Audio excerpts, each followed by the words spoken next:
चला आज आपण चिक्कूचे बी लावूयात. आमच्या सोसायटीचा जो गार्डन एरिया आहे तिकडे मी काय ना काय नेहमी लावत असते. बघा हे चिक्कूचे बी मी रात्रभर पाण्यात भिजत ठेवले होते आणि सकाळी उठून मी आता हे लावत आहे.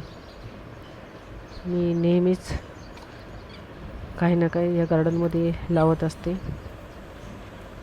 माझी सवयच आहे ती. अशा प्रकारे मी जरा ओलीच जमीन आहे ती, तर बी टाकून घ्यायचे. ते एक 4-5 ठिकाणी टाकून पुरून घ्यायचे त्यांना. अशा प्रकारे माती टाकायची. इकडे एक लावूयात आपण. झाडं लावण्याचा मला खूप शौक आहे, मी नेहमी लावत असते झाडं. एवढीच मोठी जागा तर नाही आहे सोसायटीमध्ये, पण जी पण आहे तेवढी मीच वापर करते. जास्तीत जास्त मीच काय ना काय म्हणजे तिथे जास्त लावत असते. तसे सोसायटीचे वॉचमन आहेत ना, ते पण लावतात. बघा इकडे कारल्याचं बेल आहे आणि बघा त्याला कारले पण किती सुंदर आलेले आहे. अजून कळे आहेत, बारीक बारीकच आहेत, मोठे नाही आहेत. बघा ते कारले छोटं आहे अजून,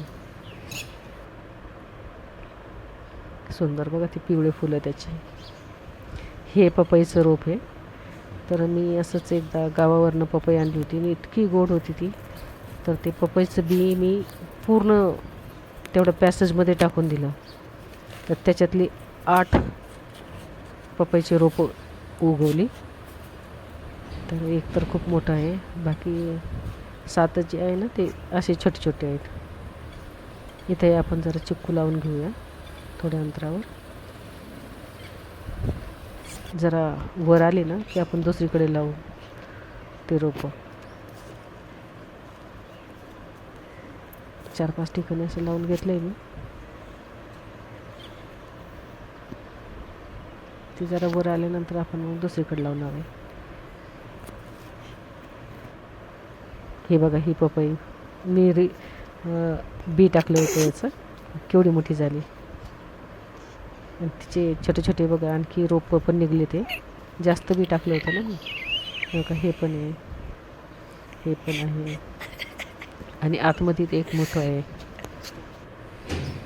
आता आपण लिंबूचे झाडं मी लावलीत मागच्या वर्षी, ते पाहूयात.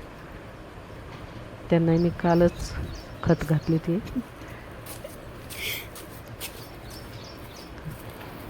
ते 8 झाडं होते लिंबूचे, त्याच्यापैकी मी 4 माझ्या हाती लागलेत. 4 व्यवस्थित आलेले आहेत.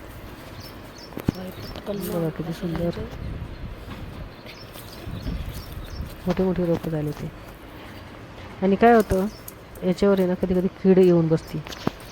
त्याच्यावर एक अळी होती, तर ती मी काढून टाकली, कारण ती अळी जी आहे ना ती पानं खाऊन टाकते, म्हणून मी तिला काढून टाकले.